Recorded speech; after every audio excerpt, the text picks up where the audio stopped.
대남 썸녀 12호로. 벌써 1년이 다 지나갔네요.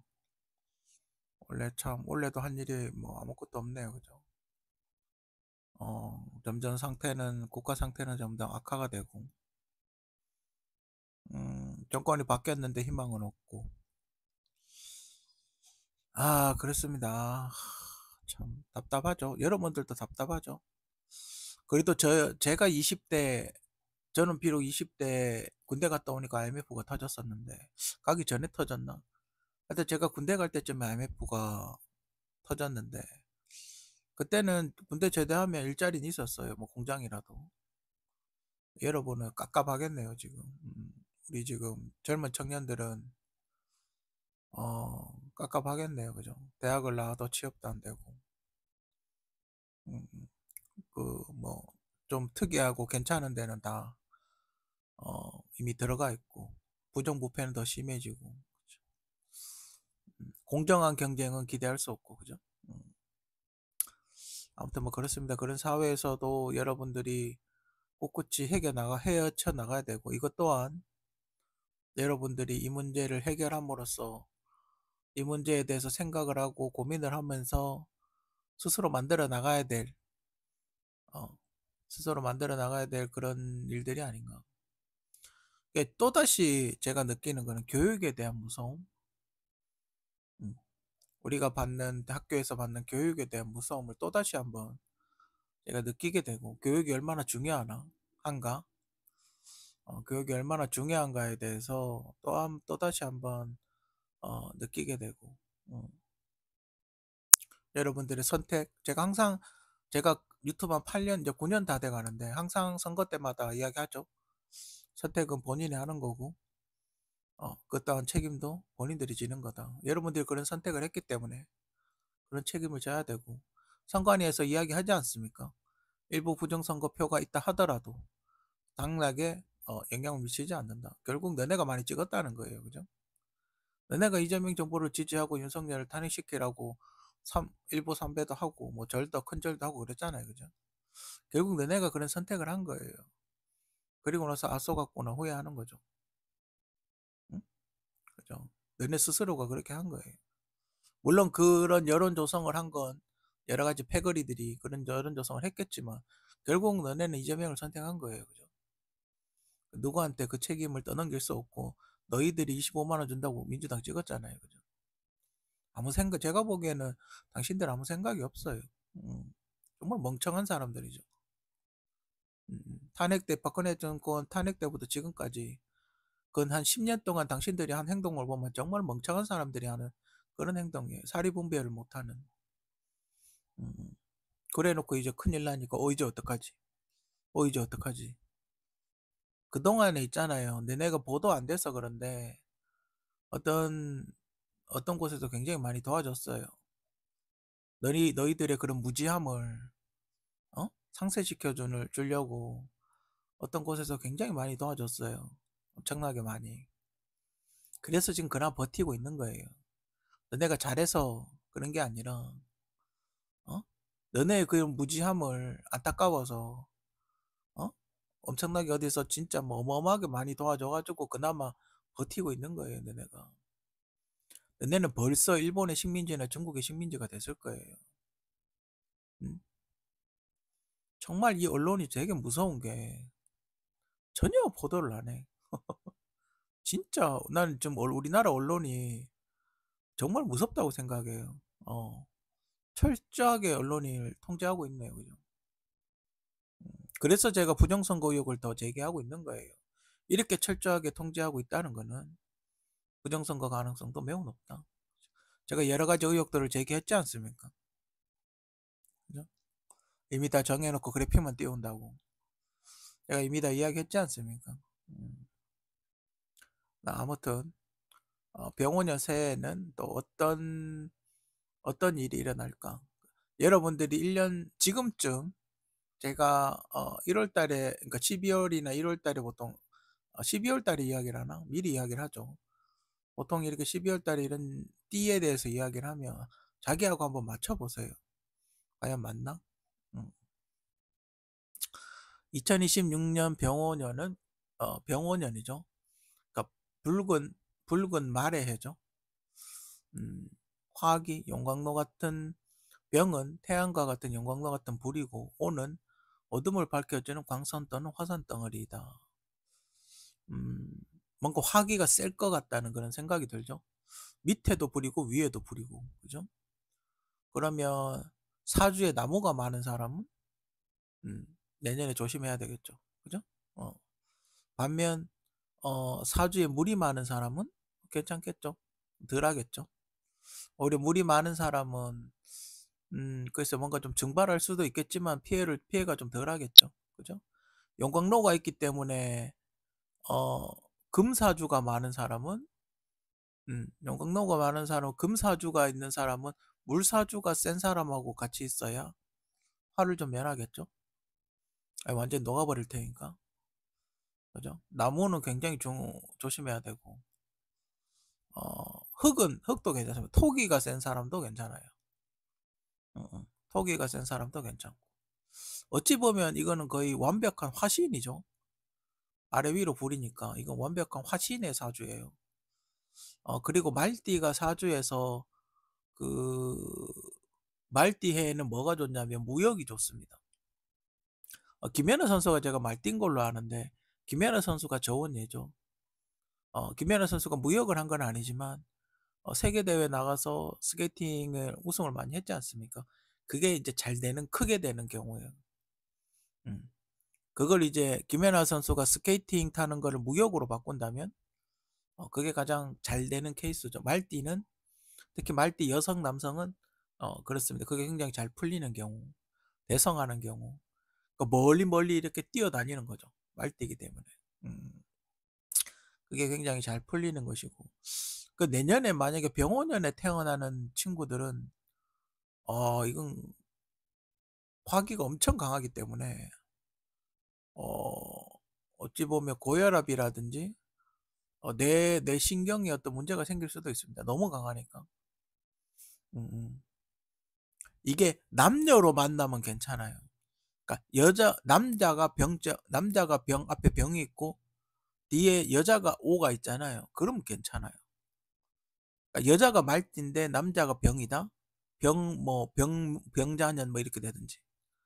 그렇게 해서 둘이가 이렇게 만나서 병호가 되면 괜찮아요. 앞에 게.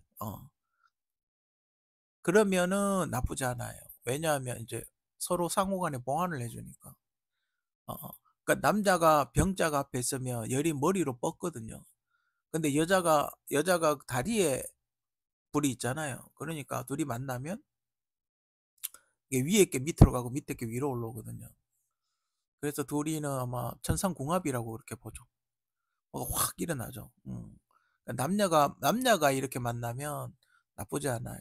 장사 같은 거 하면 되게 잘 됩니다. 불이기 때문에. 그리고 남자가 여자를 잘 따르고 그래요. 제가 박시준 씨하고 사주가 그래요. 그 사람이 제가 그 병진년생이고 그 박시준 씨가 뭐 5년생 말띠인데 제가 76년생인데 78년생이 그래요. 뭐 5년 어, 뭐 5년 그렇게 되는데 생각이 잘 안 나는데 하여튼 그렇게 만나면 되게 좋아요. 어. 둘이 궁합 천생연분이라 그러죠. 둘이 76년생, 78년생이 만나면 천을기인이라 그러죠. 사주로. 되게 좋습니다. 그럼 남자끼리도 사업하는 사람들끼리도 그렇게 만날 수 있겠죠? 그죠? 병진년생하고 5년생하고 만날 수가 있겠죠. 그러면 이제 되게 궁합이 좋은 거다. 그렇게 한답니다. 일이 잘 풀리고. 근데, 근데 그런 것 같지도 않은데, 지금 근데 제 가까이 있지 않아서, 박지윤 씨가 안 보이니까, 매체에 안 나오니까, 그냥 모르겠지만, 어떤 이렇게 둘이 만나서 뭔가를 하면 잘 된다. 음, 원래 이렇게 불이 좀 나야, 불난 집엔 장사 잘 된다 그러잖아요. 그죠? 막 화기가 세다는 거거든요. 음기가 세잖아요. 그러면 불을 붙여도 불이 안 붙어요. 거기는 그러니까 기운이 좋다는 거예요. 그 땅 자체가. 그 땅 자체가 양기가 세다는 거예요. 그렇기 때문에 불을 붙여도 그렇게 불이 잘 붙는 거죠. 그래서 불난 집에는 어떻게 해요? 장사가 잘 된다. 거기는 뭘 하면 장사가 잘 된다. 그렇게 하는 속설이 있죠. 만약에 음기가 세다면, 수기가 세다면, 불이 이렇게 올라가다 꺼져버리죠. 그죠? 불이 잘 안 붙겠죠. 그죠? 양기가 세다. 뭐 이거 대충 정리되면 그 집을 빨리 사는 게 낫지 않을까. 그죠? 아무튼 그 홍콩 화재 마침 또 갑자기 또 홍콩 화재가 생각나네요. 그 홍콩 화재 좀 안타깝게 생각을 하고 한국에도 그런 대형 참사들이 많이 일어났었기 때문에 근데 이거는 진짜 막을 수 있는 인재였는데 그죠? 그게 다 그런 게 참 안타까워요. 충분히 막을 수 있었거든요. 이거는 충분히 일어나지 않을 그런 일인데 그죠? 참 그런 거 보면 안타까워요. 별거 아무것도 아니거든요. 그죠? 뭐 그런 거 보면 너무 안타깝고 어 하여튼 그렇습니다. 하여튼 홍콩 화재 사건 그 주민들 참 안타깝게 생각을 하고 또 마침 또 그 마마가 거기를 했었죠. 홍콩에서. 그래도 그것도 같이 그런 일이 일어나서 좀 안타깝게 생각하고 부득이하게 그런 공연을 하는데 또 케이팝 스타들이 많이 갔어요. 그죠? 그것도 좀 안타깝게 생각하고 원래는 안 하는 게 맞는데 원래는 취소하는 게 제가 보기엔 맞는 것 같은데 대형 참사기 때문에 취소하는 게 맞는 것 같은데 너무 오래 전부터 준비를 해왔던 거라 이렇게 좀 축소해서 하긴 했는데 안타깝게 생각을 합니다. 우리는 뭐 그게 뭐 우리는 아시잖아요. 한국은 그런 일이 너무 많이 최근까지도 있었기 때문에 너무 안타깝게 생각을 하고 여러분들 어 당분간은 뭐 이렇게 좀 자제를 하시고 여러분들도 그죠? 그 엄마만 어쩔 수 없었는데 당분간 자제를 하시고 어쨌든 홍콩 그 사건에 대해서 굉장히 안타깝게 생각을 하는 바입니다. 에이펙 정상회담 후기 글쎄요, 그죠? 정부는 뭐 지금 분위기로 봤을 때는 제대로 못했나 봐요. 에이펙 잘했나 못했나? 뭐 피드백도 정부에서 뭐 피드백조차도 안 하고 어 근데 제가 이거 파일을 준비하면서 생각을 해봤는데 이 에이펙 그 정상회담 하기 전에 그거 있잖아요. 민생지원금 줬잖아요. 그러면 경주시에도 시 예산의 일부가 민생지원금으로 들어갔을 텐데 정부에서 지원을 해줬나요? 딸딸 긁어가지고 민생지원금 줬을 텐데 그것도 또 연말이잖아요. 10월 달에 이거 11월 달에 했으면 그 연말인데 어?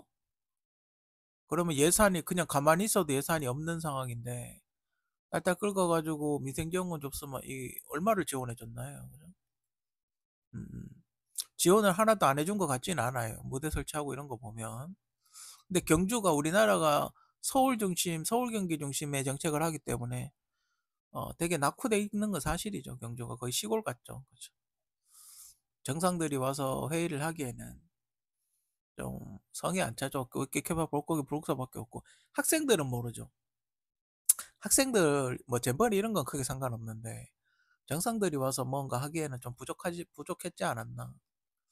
그죠? 그리고 저 지하철하고 그 경전철하고 이런 것도 완공돼 있으면 참 좋았을 텐데. 그죠? 공항도 돈을 안 줘가지고 첫수업도 못 두고 있고. 그죠? 김해공항 그게 되게 위험하다면서요.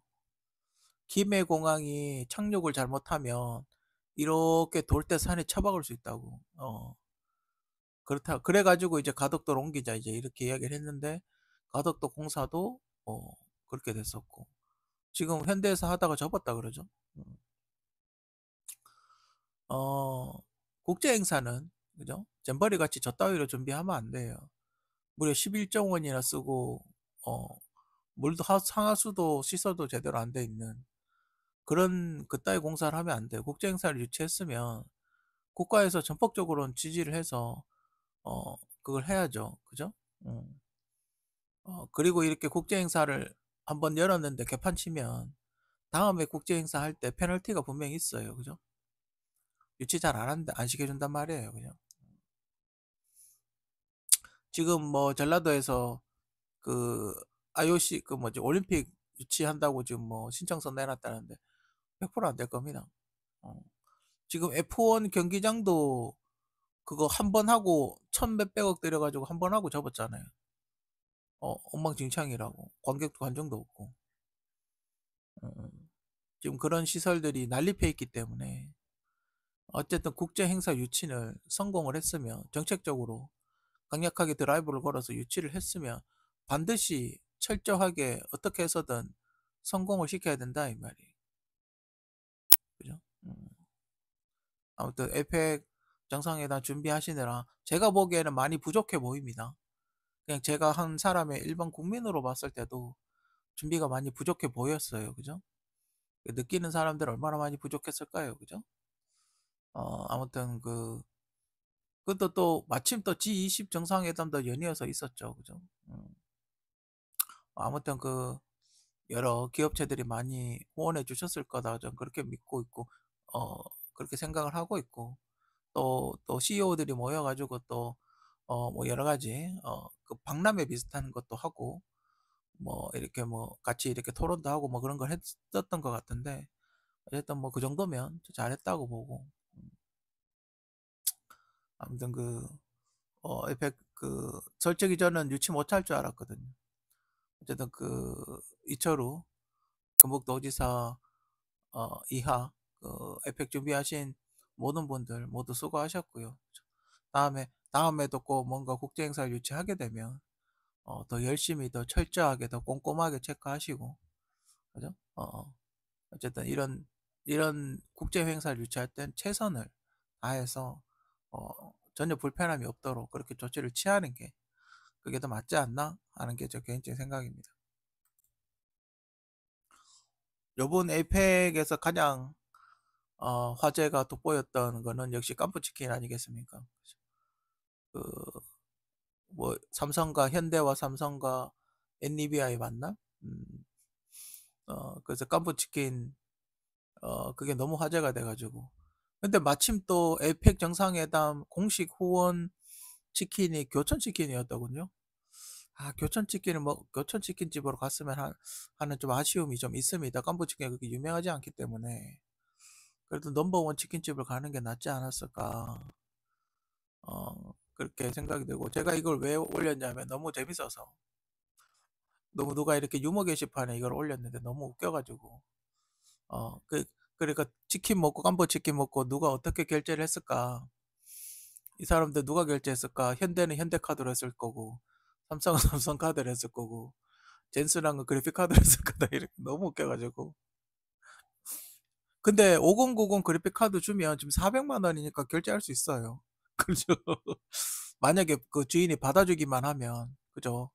한 4, 500만 원 정도 쳐주면 결제할 수 있습니다. 근데 받아줄지 모르겠지만, 그거 모르겠지만, 그래픽카드를 결제하면 할 수도 있어요. 그죠? 아무튼, 엔비디아가 한국에 왔다 가고 난 이후에 주가가 지금 폭락을 하고 있는데, 음, 글쎄요. 뭐 어쨌든 설령 다른 그래픽카드 회사가 하나 더 생긴다 하더라도 지금 수요가 굉장히 부족하기 때문에 뭐 거의 독점적인 지위를 누리고 있는 엔비디아가 뭐 그렇게 한순간에 무너질 거라 생각하진 않아요. 하지만 주식 투자 같은 거 멀리 보고 하는 거기 때문에 타격이 있긴 있겠죠.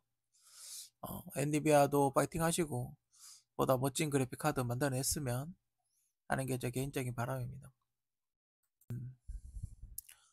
얼리언 엔진과 케이크 엔진. 음,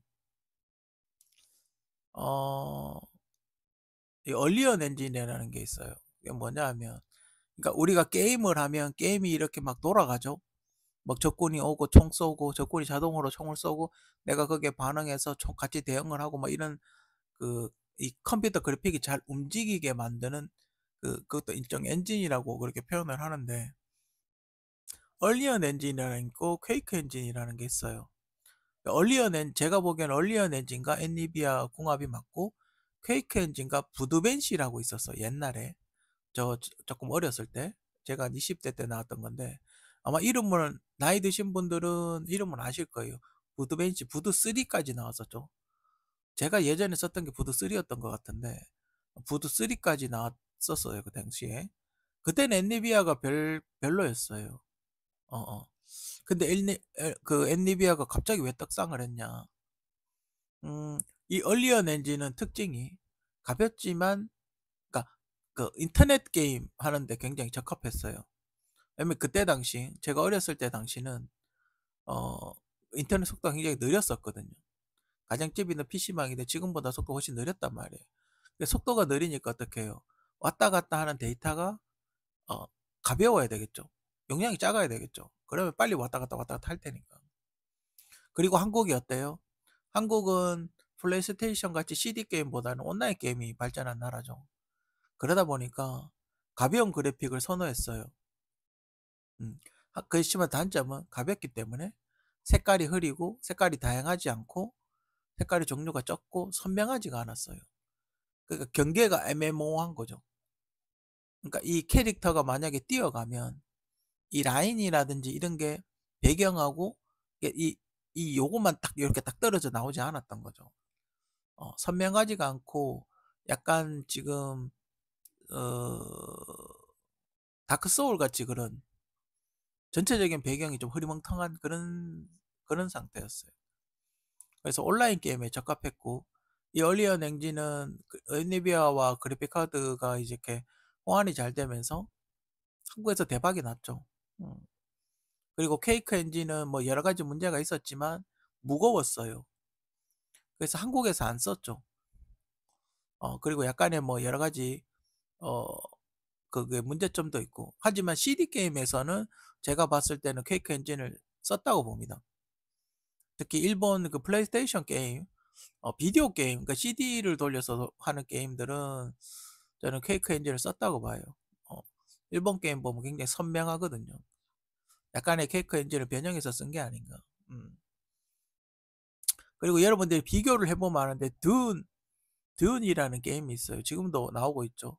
제가 알기로는 케이크 엔진으로 만든 게임 중에 가장 대표적인 게임이 듄이라는, 그 이렇게 막 11인칭 슈팅 게임인데 좀 잔인한 게임이죠. 그게 있고, 얼리언 엔진은 제가 보기에는 그 워해머가 아마 얼리언 엔진일 거예요. 두 게임을 이렇게 비교를 해보세요.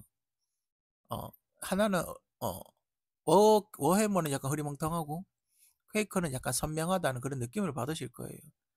그때 당시 제가 퀘이크라는 게임이 있거든요. 1인칭 게임. 그때는 그때 가서 정품을 샀어요. 그거 자체가 안 될 때니까. 다운로드 자체가 안 되던 시절이에요. 그래서 어 그때 제일 엄청 비싸게 주고 샀던. 그때는 어땠냐면 게임을 사면, 게임이 하고 재미없으면 게임 가게 갖다 주면 그 가격 중고 가격 쳐주고 다른 게임을 살 수가 있었어요. 옛날에 저 어렸을 때 20살 때는. 그래서 퀘이크라는 엔진을 그때 처음 봤었는데, 그 퀘이크 2였나 그랬는데 끝내주더군요. 그때 당시 제가 느꼈던 그 그래픽은 끝내줬어요. 음. 이렇게 거울 같이 이렇게 나와 있는 사람이 비치는 화면이 있었는데, 와 진짜 거울 같이 그렇게 나왔어요. 정말 끝내주는 그런 게임이었어요. 지금 보면 좀 안 좋죠.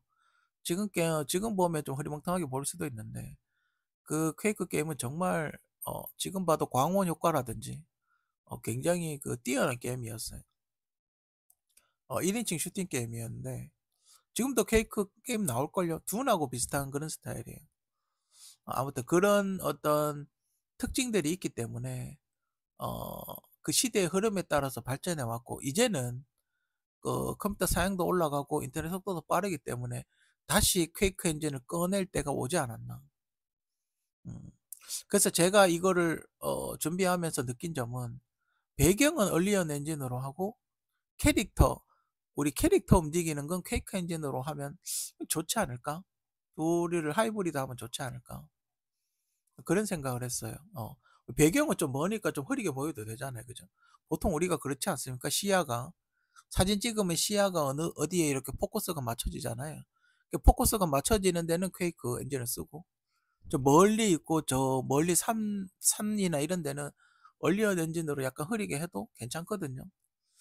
배경은 얼리언 엔진으로 만들고 캐릭터는 퀘이크 엔진으로 만들고, 그러면 어느 정도 이게 그 호환이 되지 않을까? 그 속도가 그렇게 막 용량이 너무 커지지 않지 않을까? 개인적으로 그렇게 생각을 해 봅니다. 왜냐하면 이거를 계속 발전시켜 나가야 되는 이유는 AI가 이 두 엔진을 한꺼번에 썼을 때 사진을 찍는 효과가 나오거든요. 가까이 있는, 그러니까 포커스를 맞춰야 되잖아요. 그 포커스 맞출 때는 퀘이크 엔진을 사용하고 멀리 있는 배경은 얼리언을 사용하고, 그죠? 어. 그렇게 되게끔 프로그래밍을 해서 발전시켜 나가야 되지 않나. 그래서 저는 오히려 앞으로는 퀘이크 엔진을 꺼내야 되지 않나. 이제 창 서랍판에 넣어 놨던 퀘이크 엔진을 다시 꺼내서 부활을 시켜야 되지 않을까 음, 하는 게 제 개인적인 생각입니다. 대장동 의혹.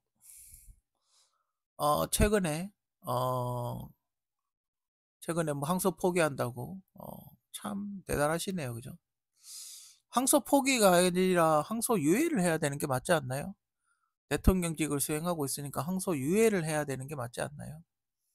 그죠? 어, 하여튼 우리나라 사법부가 지금 탄핵 재판도 진행되고 있는 와중에, 예전에 그 박근혜 대통령 탄핵 때도 마찬가지지만 정말 좀 한심한, 저게 우리가 생각하는 우리나라 최고 엘리트 중에 그 모인 사람들이 맞나? 우리나라 최고 제일 똑똑하다는 사람들을 모아놓은 대법원이 맞나 싶을 정도의, 정말 어떤 정말 입에 담을 수 없는 그런 모습을, 지금 실망스러운 모습을 보여주고 있어요. 그죠? 이건 사법부의 신뢰가 무너지면 우리나라 근간이 흔들린다. 이런 거에 대해서 굉장히 명심해서 어, 하나하나의 어떤 신중을 기했으면 하는 게 제 개인적인 바람이에요. 그죠? 자, 대장동 의혹, 제가 이거 준비한, 뭐 그전에 사전 지식은 조금 있었어요. 예전에 PD수첩에서 워낙 보도를 많이 했었기 때문에 어, 약간의 지식, 그 대충 뭔지는 알고 있었어요. 그죠? 있는 상태에서 요 파일 만든다고 이제 한 달 정도 자료 조사 잠깐 하고 검색 한 30분 정도 했는데 요렇게 이 정도 나왔어요. 이걸 무려 몇 년 동안 지금 재판을 하고 있다는 것 자체도 굉장히 웃기고. 그래서 제가 이거 왜 검찰이 수사할 의지가 예전부터 없었다라고 이야기를 하고 싶은 이유를 제가 설명해 드리겠습니다. 대장동 개발 차익 이득은 2,762억 원이었고, 이재명 의원이 이야기했죠. 돈을 너무 많이 벌어서 제가 당신 일부 환수했다고, 이야, 일부 뺏어왔다고 이렇게 이야기를 했죠. 46,615 제곱센티미터 규모의 공원으로 만든다. 그러니까 대략 저게 1,300억짜리 공원이랍니다. 요게 지금 사진에 나오고 있는 게 그 공원인 것 같은데, 어, 4만 평이에요. 그죠? 그래서 제가 쉽게 비교를 하려고, 예를 들어서 대구 라이온즈 파크 있죠. 야구장. 야구장을 제가 검색을 해보니까 45,837.28평이라고, 어, 뭐 비슷해요. 이게 좀 저것도 평인가? 하여튼 비슷한 것 같아요. 제가 보기엔. 어. 그래가지고, 이거는 근데 라이온즈 파크는 땅 면적은 아닐 겁니다. 건물 올린 거 건평까지 포함해서일 거예요. 그죠? 건평까지 위로 몇 층 올리잖아요. 그죠? 몇 층 올리는 그것까지 포함해서 아마 4만 5천 평일 거예요. 그죠? 대구 라이온즈 파크 만드는데 1,500억 들었어요. 근데 여러분들 이게 1,300억 드는 공원이라고 생각되십니까? 그냥 담벼락만 하나 쳐놓고 전부 흙이고 조그만 건물 하나 올려놓고 무대 하나 설치해놓고 지금 이렇게 봤을 때 뭐 조깅 코스, 산책 코스, 조그만 코스 하나 만들어 좀 커 보이긴 해요. 저게 1,500억 들었을까요? 음. 대구 라이온즈 파크는 밑에 집안 다지고 지하 1층, 2층 있고 샤워실 있고 그 위에 모래 깔고 의자만 2만 5천 개 깔고, 그리고 그 라이트 굉장히 밝은 야구장 라이트, 정말 밝아야 되는 거 아시죠? 야간 경기하면 공이 안 보이거든요. 우리나라에서 제일 비싼 라이트일 겁니다. 그거 아마 정말 비싸고 최고 고급 라이트 설치했고, 그리고 대형 그 LED 전광판 설치했고, 그리고 각종 부대 시설, 화장실부터 시작해서 다 짓는데 1,500억 들었어요. 과연 이게 1,300억 들었을까요? 음, 판단은 여러분들한테 맡기겠습니다. 그쵸. 그리고 그때 당시 PD수첩에서 보도할 때 당시에 뭐라 그랬냐면 대장동의 모델은 BBK다. 대장동 설계한 사람은 이명박 대통령이 썼던 책 BBK 그 만들 때 있었던 그 책을 보고 설계를 했다. 꼭 할 정도로 PD수첩이었던 것 같은데 어떤 탐사보도 프로그램에서 제가 좀 옛날 일이라 어떤 PD수첩 같은 그런 탐사보도 프로그램에서 그렇게 이야기를 했었어요. 지금 봐요. 그때 당시는 몰랐죠. 왜냐하면 이재명 당선자가 대통령이 될 거라고는 그때 당시는 생각 못 했으니까. 아직 하기 전이죠. 그냥 성남시장의 비리 뭐 이렇게 나온 거죠. 그렇기 때문에 지금 전 봐보세요. 이재명 당선자를 제외하고 나머지는 다 감옥을 갔죠. BBK 때 어때요? 이명박 대통령은 감옥에 안 갔지만 김경준은 8년형 받았죠. 그죠? 똑같습니다. 자, 그리고 그 형님 정신병원 집어넣으려고 했던 그 사건 있죠. 무혐의 처분을 받긴 했지만 전 그 사건을 들으면서 정말 이상했어요. 그 형제 자매지간에 이게 쉽지가 않거든요. 말은 싸울 때 뭐 그래버리겠다 막 이렇게 이야기를 할 수 있겠지만 실제로 그렇게 막 집어 넣으려고 하고 그런 게 쉽지 않다요 가족 간에. 쉬운 일이 아니에요, 그죠? 그리고 형제 간에 생각보다 많이 싸웁니다. 장례식 때 이렇게 제사 문제 가지고 많이 싸워요. 생각보다 너네가 생각하는 거 가끔 그 며느리 죽이고 그러잖아. 명절 때 싸우다가 총싸워 죽여버리고 그러잖아요. 그런 사건이 종종 있어요. 어, 그래서 뭐 형제지간에 그렇게 저는 그리고 또 형님이 정신병원 보내야겠다 이런 얘기를 했다는 거 자체가 그 뭐 형님이 좀 안 좋은 상태인 줄 알았어요. 개망나니 상태인 줄. 이재선 씨라고 이렇게 나와 있는데 왜 그런 거 있잖아요. 동생이 잘 나가니까 배가 아파서 저도 아주 망나니라고 그렇게 생각을 했어요. 그렇게 생각했는데 성남시 시설관리공단 고문회계사였더군요. 이재선 그 형님 정신병 보냈다겠다고 했던 형님은 공인 공인회계사 공인회계사인가? 그냥 회계사라고 그랬던 것 같아. 공인회계사면 그거네 부동산. 음, 제가 보기에는 그냥 회계사라고 그렇게 그러니까 저 시설관리공단이 이재명 당선자가 성남시장 됐을 때 새로 만든 조직이잖아요. 대장동 한다고. 거기 고문으로 계셨네. 그죠? 음. 이거 나무 위키만 검색해봐도 나와요. 어. 뭐 검찰이 뭐 알아낸 거든지 뭐 어쨌든 그 나무 위키만 검색해봐도 나옵니다. 검찰이 이 정도도 모를까요? 그죠? 음. 3번이나 했네요. 그죠? 음.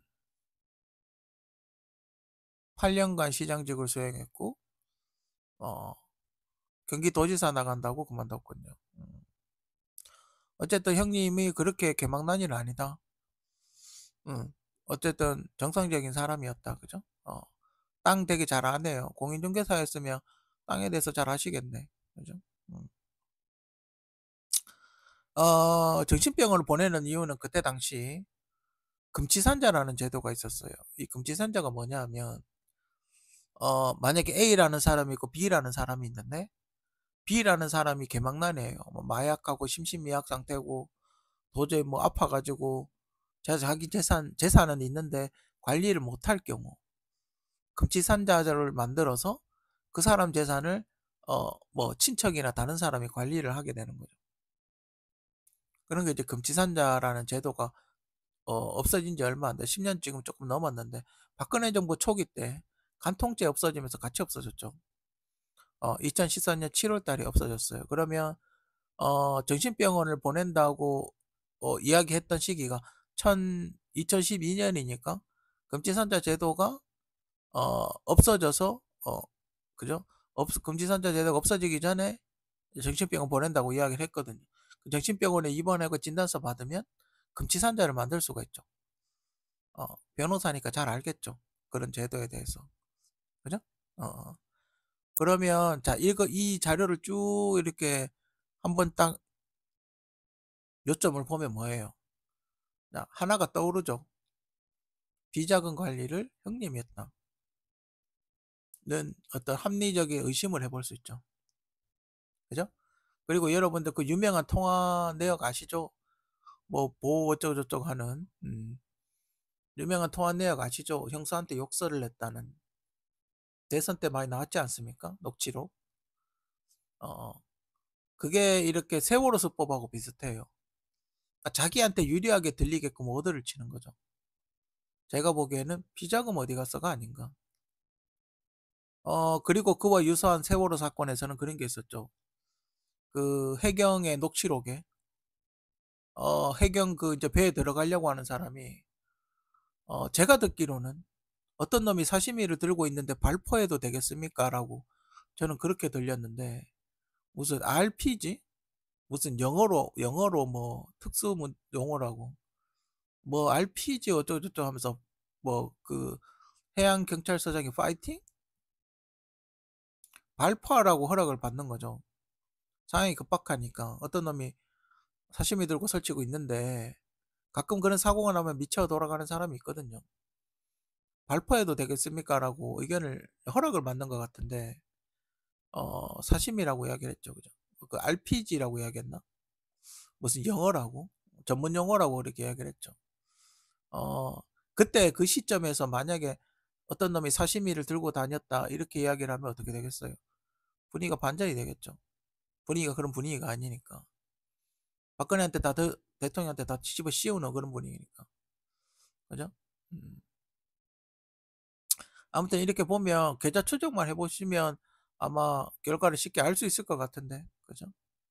우리나라 모든 계좌는 마이크로필름으로 찍어서 보관하고 있다고 알고 있어요. 최근에 화재가 난 그 데이터 센터가 이런 계좌가 적혀 있는 문건이 있는 게 아니기를 바랍니다. 어? 그죠? 그 기록이 남아있는 불이 났던 데이터 센터가 이런 조사했는 기록이 남아있지 않기를 바랍니다. 그죠? 관련성이 있는지 없는지 조사를 해봐야 되겠지만. 그죠? 계좌 추적 뭐 친척들, 그 조카, 형수, 형님, 어머니, 그리고 동생이 더 있더군요. 동생들 계좌를 추적해보면 되죠. 큰 돈이기 때문에 아마 이렇게 분산시켜서 여러 개의 통장에서 나눠서 그래야 돈 세탁이 되기 때문에 나눠서 아마 입금을 했을 겁니다. 음. 그리고 뭐라 그러면 빌린 돈이라 그러겠죠. 그죠? 계좌 추적만 해보면 분명히 결과가 나올 거라고 보고 과연 검찰이 수사할 의지가 있나? 과연 검찰이 대장동 알고도 모르는 새를 하는 건가? 아니면 그냥 수사할 의지가 없는 건가? 다시 한번 묻고 싶고 경찰들 요즘 뭐 경찰청 폐지한다는 얘기가 공견하게 나오고 있는데 과연 경찰들은 스스로 이 문제를 자처하지 않았나? 다시 한번 생각해 볼 문제가 아닌가? 개인적으로 그렇게 생각을 합니다. 이재명 정권 수준? 음, 제가 들었던 거는 국무회의 때 처음 들었어요. 당선되자마자 국무회의 첫날에 아주 경로를 했죠. 국민들은 빚더미에 올라 앉아가지고 사채 쓰고 있는데 아프리카에 뭐 그전에도 이야기했는지 모르겠지만 아프리카에 저렇게 엄청난 돈을 지원을 해주냐? 어? 그렇게 경로를 했었죠. 굉장히 격하게 이야기를 했었던 걸로 기억을 하는데 어, 더, 더불어민주당 이재명 대표가 12일 당 최고위 회의에서 윤석열 대통령이 아프리카 무슨 이런 곳 지원하는데 100억 달러 13조 7,300억을 지원한다고 하는데 그것은 없어지는 돈이라고 했다. 아마 미국에서 그 관세 협상을 윤석열 정부한테도 이야기를 했나 보죠. 미리 했겠죠. 어, 이런 협상은 갑자기 하지 않으니까 아마 미리 협상에 이렇게 왔을 겁니다. 큰 돈이니까. 어떻게 할 거냐 미리 이렇게 이야기 왔을 거예요. 트럼프 정권하고 정권 바뀐 거 시차가 좀 있으니까. 음. 국무회의에서 이거 뭐 그러니까 대표일 때도 이런 이야기를 했는지 모르겠는데 제가 듣는 거 처음 들었을 때는 그때 먼저 했죠. 국무회의 때 제일 먼저 나왔어요. 제가 본 거는. 음, 음. 첫 번째 국무회의 대선되고 나서 국무회의 쭉 모아놓고 처음으로 저 얘기를 했죠. 제가 들은 거는 처음으로 그때 이야기를 한 거예요. 근데 야당 대표로서는 저런 얘기 할 수 있죠. 그죠? 야당 대표로서는 뭐 저런 얘기 할 수도 있죠. 그죠? 그렇습니다. 근데 대통령 당선되고 나서는 저런 얘기 하면 안 되죠. 그죠? 야당 대표로서는 할 수 있습니다.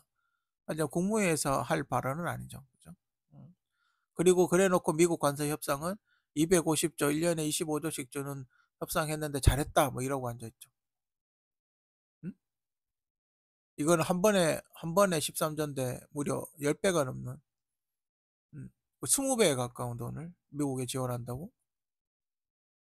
지금 빚을 못 갚고 사람들은 빚내고 있는데 250조면 우리나라 빚 다 탕감해 줄 수 있는데 관세 협상하지 말고 애들 빚 갚아주지 그래 왜? 어? 자, 그는 아프리카에 100억 달러 먼저 쓸 돈이 있으면서 동네 골목에 폐업한 이자 못 내고 카드론 빌리러 다니고 이러는 거 안 보이냐고 했다. 그거는 너가 정권 탓이죠. 문재인 정권 탓이죠. 너가 그렇게 만들어 놨잖아요. 너가 소득주도 성장한다고 모든 사람들이 다 반대했는데, 어? 시급 뭐 만원 올려가지고, 그거 뻔하잖아요. 지금 환율도 뭐 이야기하고 있는데 뻔하잖아요. 그거 부가가치세 올리려고 그런 거 아니에요. 어? 물가를 안 내리려고 물가가 내려가지 않기를 만드는 거 아니에요. 환율이 내려가면 물가도 내려갈 테니까. 그럼 세수가 줄겠죠. 왜 부가가치세 낮아질 테니까. 그래서 너네가 계속 환율을 유지하고 있는 거잖아요. 그죠? 응? 그리고 뭐 어 이거는 좀 조건이 있는데 그 뭐지? 환율이 높으면 어 그러니까 여러분들이 이제 국제 사회가 어떻게 돌아가는지를 알아야 되는데 그러니까 외국에서 우리나라에 주식을 투자하면 그 그러니까 달러로 바로 투자하는 게 아니에요. 그죠? 그러니까 달러를 원으로 바꿔 가지고 어 그렇게 투자를 하는 거예요. 그럼 가지고 갈 때는 어떻게 해요? 원을 다시 달러로 바꿔서 가지고 가는 거예요. 무슨 소리인지 알겠죠? 일종의 환치기를 하는 거예요. 그러니까 원을 그대로 갖고 가는 게 아니라 원을 달러로 바꿔서 가지고 나가는 거예요. 자, 그러면 지금은 지금 주식 산 사람은 한 1,300, 400원대 샀던 사람들일 거예요. 그래서 환율로는 별 이득을 못 볼 겁니다. 그죠? 세금 내고 나면. 근데 1,200원대 들어왔던 사람들은 만약에 1,500원대 환치기해서 나가면 손해죠. 무슨 지 알겠어요? 1,200원대 주식 샀던 사람들은 음, 그, 뭐 주식이 좀 오르긴 했겠지만 세금 내고 그리고 환치기를 하면 300원이 줄잖아요. 그치? 1,500원이 육박하니까. 그죠? 또 환은 바꿀 때는 조금 더 붙는데 스스로 붙는단 말이에요. 그러면 1,500원 근처까지 줘야 된단 말이죠. 그러면 그 달러를 환전해가 1,200원대 환전해가 주식 사서 다시 달러로 환전해가 갖고 나가려는 사람은 손해를 본다 이 말이에요. 어떤지 알겠죠? 음, 우리가 득이겠죠. 지금은 환율이 높으면 우리가 득이라는 얘기예요. 그 다만 이제 조건이 달러를 갖고 와서 투자를 해야 된다. 어, 어. 지금 환율이 높잖아요. 그럼 외국인들이 보고 어떻겠어요? 한국의 삼성이나 SK나 현대나 괜찮아요. 그러면 한국에서 주식을 살려고 할 때 달러를 갖고 와서 환율이 좋잖아요. 1,400원대니까 환책해도 1,450원까지 받을 수 있잖아요. 그럼 어떻게 되겠어요? 달러를 가지고 와서 어차피 삼성을 살 거면 한국의 달러를 갖고 와서 환치기를 해서 1,400원대로 바꿔 1,400 얼마를 바꿔서 그 돈으로 투자를 하겠죠. 무슨지 알겠어요? 음, 음, 주식 근데 뭐 이게 플러스 마이너스는 있습니다. 다만 우리가 또 달러로 살 때는 또 골치 아프니까 많은 돈이 나가게 되니까 또 그런 건 있습니다. 뭐 플러스 마이너스 요인은 있지만 어쨌든 그렇게 오히려 득을 볼 수 있다. 음, 무슨지 알겠죠? 이렇게 달러를 유입하게 유도할 수 있다. 잘만 한다면. 다만, 그리고 빚도 빨리 갚을 수 있죠. 그죠?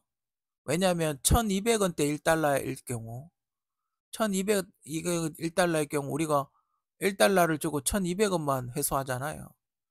근데 지금 1,500원인 1,500원대까지 가게 되면 1달러 주면 1,500원 회수할 수 있어요. 300원을 더 회수할 수 있죠. 뭔 소린지 알겠어요? 이해 갑니까? 음. 어. 우리가 일종의 환치기를 할 수 있죠. 다만 조건은 우리나라가 달러 여유가 있다. 우리나라가 달러가 어느 정도 여유가 있다. 그러면 옛날 같으면 지금 밖에 풀려 있는 원을 회수하려면 그러니까 뭐 120억 달러가 필요했다 그러면 어, 그죠? 120억 달러밖에 회수를 못했다 그러면 지금은 150억 달러를 회수할 수 있는 거죠. 무슨 지 알겠죠? 150억을 회수할 수 있는 거죠. 전에는 120억밖에 회수를 못했으면 150억을 회수할 수 있는 거죠. 그러니까 세계에 풀려 있는 우리나라 원을 다시 싸게 가져올 수 있는 거죠. 이해 가요? 음. 그런 점에서는 환율이 오르면 우리한테 유리하겠죠. 하지만 그 환율이 오르는 정책이 길면 안 되겠죠. 회수할 때 올랐을 때 환치기 하듯이 일시적으로 그런 형태가 일어나면 우리나라한테 득이 될 수도 있다.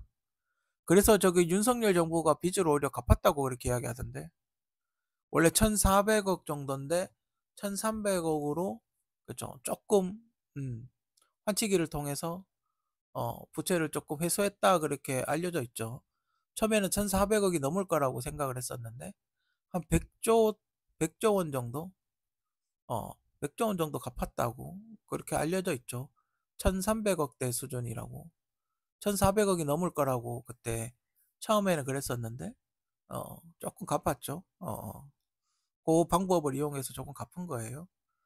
그런 걸 그거 이제 뭐 환율이 더 오르면 좋다라는 이유는 이제 그런 걸 이야기하는 것 같고, 어, 윤 대통령이 지난 4일 한 아프리카 정상회의 개막식에서 아프리카와의 협력을 더욱 촉진하기 위해 2030년까지 100억 달러 수준으로 ODA 공적 개발 원조 규모를 확대해 나가고자 한다고 발표한 것을 비판한 발언이다.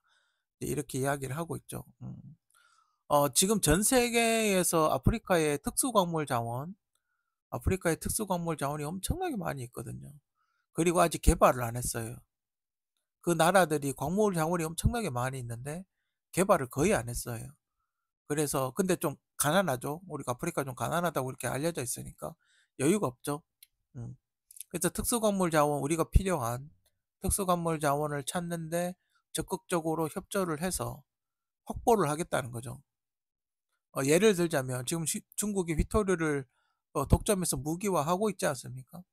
그런 거하고 마찬가지로 특수광물 자원 우리가 들어가는 그 니켈이나 리튬 같은 거 뭐 그런 것도 있고 니켈 뭐 그 외에도 특수금속 아주 조금 들어가는데 굉장히 이 희귀한 금속들이 아프리카에는 많이 있어요. 그런 거를 미리 가서 자원 확보하는 어, 어. 이건 제가 보기에는 거의 확실시 되는 거예요. 그리고 그 전 세계 강대국들이 다 아프리카에는 눈독을 들입니다.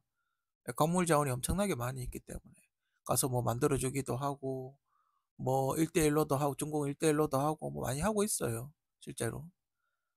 왜냐면 아프리카가 마지막 시장이라고 그렇게 알려져 있기 때문에 아프리카가 지금 잘 돼서 우리한테 우호적이라면 우리는 앞으로 미래 시장의 먹거리 그러니까 미국이 저렇게 관세 협상에 꼬장을 부려도 시장 협상에 어떤 다변화 정책을 할 수가 있죠. 미국의 의존도를 낮춤으로 해서 어, 미국이 저렇게 관세 협정을 해도 우리는 배짱을 내밀 수가 있는 거예요. 그죠? 아프리카 시장을 중국처럼 아프리카 시장을 키워서 한국의 어떤 우호적으로 이렇게 다가오게 만드는 게 한국의 국익의 이득이고, 그죠? 그 장기적인 안목으로 해서 투자를 해서 우리 기업들도 진출을 많이 해서 아프리카 시장을 싸움에서 어떤 이렇게, 그죠? 아프리카 싸움에서 선점을 할 수 있는 어, 그런 어떤 분위기로 가야 되는 게 맞다. 그죠? 아무튼 뭐 그렇습니다. 굉장히 수준이 낮고 세계를 보는 안목이 낮고 돈은 돈대로 쓰고 욕은 욕대로 먹고 뭐 그런 스타일이에요. 그냥. 아무튼 이재명 정권의 어떤 수준을 좀 올려야 되지 않을까? 이 사람들이 무슨 생각을 하고 있는지 저는 알 길은 없지만 하여튼 굉장히 수준이 낮다고 이렇게 개인적으로 평가를 합니다. 명예훼손죄 폐지? 정확하게 이야기하면 사실적 사실적시 명예훼손죄를 폐지를 한다고 검토하라고 지시를 했답니다. 음. 이게 뭐냐면 이제 사실인 거죠. 사실인데 발표 사람들 많은 데서 떠드는 거예요. 어어. 이거는 선거를 앞두고 폐지했다는 거는 폐지를 지시하라고 했다는 거는 막갈기 가짜 뉴스 막 갈기겠다는 거죠. 어? 그죠. 가짜 뉴스 막 그 뭐고 개인 정보를 막 까겠다는 거죠. 그죠? 싹 핸드폰 뒤지고 막 이래 가지고 어 개인의 어떤 은밀한 그런 것까지 선거 때 다 까발리겠다는 거죠. 그래도 죄가 안 되게 만들겠다. 이거 말고 또 그거 있죠. 배임죄 없애는 거. 그죠? 배임죄가 지금 갈수록 심해지고 있어요. 액수도 커지고 있고, 배임죄가 굉장히 심각할 정도로 커지고 있어요. 오히려 배임죄는 강화를 해야 돼요. 회사에 손해를 끼치잖아요. 어디 가서 물건 사는데 공 하나 더 붙인답니다. 미친 거 아니에요? 실제로 그런 사건이 있었어요. 어떤 사람이 경매 그 뭐지 뭐 사는다고 경매하러 갔는데 만약에 뭐 13만 원인데 130만 원 적어가지고 예를 들어 13만 원인데 공 하나 잘못 착각해가지고 하나 더 써가지고 13만 원짜리를 130만 원 주고 사고 그런 되게 그때 그 단위가 좀 컸었어요. 억대 단위였는데 예를 들자면 이제 그렇다는 거예요. 그럼 배임이거든요. 13만 원짜리를 10배나 주고 샀으니 배임이잖아요. 정신 똑바로 안 차려가지고 그걸 없애라 그랬답니다. 그러면 씨발 뭐몇 억 적어 보죠. 한, 한 10만 원짜리 한 180억 적어 사버리죠. 둘이 나누면 되지. 배임죄는 제가 보기엔 오히려 더 강화를 해야 되지 않나. 저는 그렇게 생각하고. 이 사실적시 명예훼손 이런 거는 보통 그 권력자들, 부자들, 이런 사람들이, 가난한 사람들이, 저 새끼가 내 아이템 훔쳐갔다. 저 새끼가 내 작품 뺏겼다. 이런 거 할 때, 그, 밟으려고 만든 법 아닙니까? 그죠? 근데 희한하게 정부에서 그걸 없애라고 폐지를 하라고 검토하라고 지시했다는 건 좀 이례적이죠. 자기한테 유리한 법인데 그걸 없애라니? 음, 그죠? 우리 그 가짜 뉴스 만들어가 옛날에 그 쓰레기 만두 노무현 대통령 시절 쓰레기 만두 보도 있었지 않습니까? 모든 만두 회사가 다 쓰레기 만두를 만드는 것처럼 보도해가지고 멀쩡한 중소기업 만두 회사들 다 망했죠, 그죠? 그죠? 그럼 그 전혀 상관없는 회사도 다 망하게 만들었죠. 음. 그 신뢰를 회복하는데 굉장히 오래 걸렸어요. 그죠? 그런 게, 있긴 있었죠. 그런 게 이제 사실적시 명예훼손죄가 되는 거죠. 있긴 있었죠. 일부 회사에서, 일부 작업장에서 먹다 남은 단무지 갈아가지고 있었죠. 있었죠. 그죠? 사실이긴 사실이니까. 근데 다른 회사도 같이 이렇게 엮었다 이 말이에요. 그 사람 회사는 다른 회사는 안 했는데. 그런 게 이제 사실적시 명예훼손죄에 들어갈 수가 있겠죠. 그죠? 음. 공범으로 공통적으로 묶어버리는 거죠. 그죠? 아무튼 명예훼손죄는 저는 더 강화돼야 된다고 생각합니다. 왜냐하면 우리나라는 무고죄 비율이 상당히 높아요. 거의 7, 80% 육박하기 때문에 막 질러놓고 아닌 말고 이러거든요. 저는 오히려 명예훼손죄는 가짜뉴스가 판을 치기 때문에 어 그리고 승소한 거는 보도를 안 해요. 우리나라 언론들이 특이하잖아요. 처음에 막 누가 뭐 무슨 짓 했다. 누가 매 3일 뭐 하루 종일 바나나만 먹는다. 그런 뉴스를 막 먼저 뿌리죠. 뿌려놓고 나중에 아니다. 나는 바나나도 먹고 사과도 먹는다. 이렇게 나오면 그죠? 그 가짜 뉴스잖아요. 그 후속 보도는 안 한다 이 말이에요. 그 사과도 먹는다는 후속 보도는 안 한다 이 말이에요. 어? 우리나라는 언론들이 그렇잖아요. 그죠? 거의 황색 저널리즘에 쩔어 있기 때문에 지금도 뭐 철저하게 언론을 통제하잖아요. 어? 언론을 도대체 뭘 어떻게 해놨는지 모르겠지만 철저하게 언론을 통제하고 있잖아요. 그죠? 그렇기 때문에 오히려 명예훼손죄는 더 강화돼야 되지 않나. 개인적으로 그렇게 생각을 합니다. 민주당 정권 자살률 급등. 참 민주당은 정권 잡기 전에는 막 유토피아적인 정말 정의롭고 바르고 유토피아적인 그런 막 이상향에 대해서 막 이야기를 하고 정권만 잡으면 갑자기 애들이 자살을 하기 시작을 해요. 음. 그래서 제가 어디 이렇게 제가 자주 가는 웹사이트에 이게 실화랍니다. 이게 실화라고 이야기를 하는데 어떤 굉장히 이렇게 왜 자살을 하게 되나에 대해서 굉장히 이렇게 좀 알기 쉽게 이렇게 해 놓은 게 있어서 제가 이렇게 예를 한번 가지고 와 봤어요. 나 공시를 뭐 6년 차를 했나 보죠. 공무원 준비.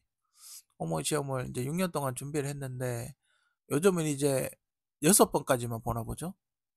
6 번까지 봤는데 이제 떨어진 거죠.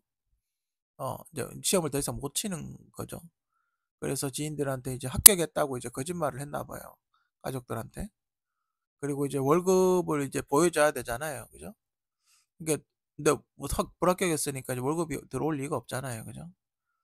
그래서 어 그 저축금고 뭐 저축은행 거기서 한 대출을 받았나 봐요. 그래서 1 년에 이제 부모님한테 200만 원씩 이제 월급 받았다고 엄마한테 갖다 드리고 이제 더 이상 이제 돈이 떨어져 어떻게 뭐 해결할 방법을 못 구했나 보죠. 그래서 허름한 모텔에서 마지막에 이제 목을 매달고 자살했다는 안타까운 사연이 있어요. 그죠? 음. 여기 보면 자살률이 지금 1등인 게 10대, 20대, 30대예요. 사망 원인 1위가 자살이 10대, 20대, 30대예요. 저출산 예산에 써가지고 몇백조 써가지고 겨우 이제 장가 가라 뭐 뭐지 저거 장가도 가고 해가 애 낳아라 결혼해서 애 낳아라 이제 애 많이 낳아라 이러고 겨우 올려놨는데 걔들이 다 자살해 버린 거예요.